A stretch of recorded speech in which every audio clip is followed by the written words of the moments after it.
ginpakamalaot ni Senate President Alan Peter Cayetano paagi sa isa ka Facebook Live ang mga nagakatabo nga sunod-sunod nga pagpasaka sang kaso kag pag-aresto sa pila ka mga kaupod sini nga senador sa majority bloc. Sunod kay Cayetano, ginagamit lamang ang mga kaso nga may kaangtanan sa mga infrastructure corruption scandal agud nga mapahugon ang mga senador sa mayorya. Sunod pa sa iya, wala ini sang problema sa investigasyon ukon sa pagdesisyon sang korte, apang ginkwestiyon sini ang paggamit sa mga kaso bilang political pressure. Ini nga pahayag nagwa matapos ang sunod-sunod nga kaso batok sa pila ka miyembro sang majority.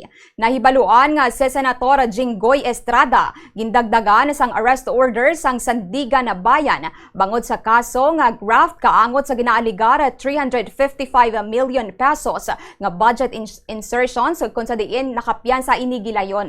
Si Senator Joel Villanueva naman ang pagapasakaan man sang plunder case sa kaangot sa kaangay man nga eskandalo. Samtang si Senator Rodante Marcoleta may aras ang preventive hold departure order bangod sa alegasyon sang anomalya sa campaign donation. Si Senator Francis Cheese Escudero naman ang gindumilian man nga makahalin sa pungsod samtang ginaimbestigahan kaangot man sa flood control project scandal. Option po ng ibang mga senador yon maglabas ng ebidensya sa mga pananakot na ginawa para hindi namin mabuo yung independent na senador. Kaya kita niyo po na, nakita niyo po yung palaplano all this time. Arestuhin, takutin, intimidate ang nasa majority. Either lumipat or ikukulong. So as I said, at the proper time, evidence will come out. I won't go to the merits, demerits. Wala kaming problema na kasuhan.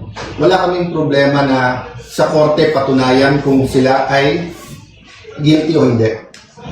Ang problema po namin yung gagamitin yung threat na pag lumipat ka dito, wala ka ng kaso. Pag diyan ka, tutuluyan ka namin.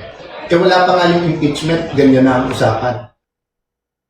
Nabatian si Senate President Alan Peter Cayetano.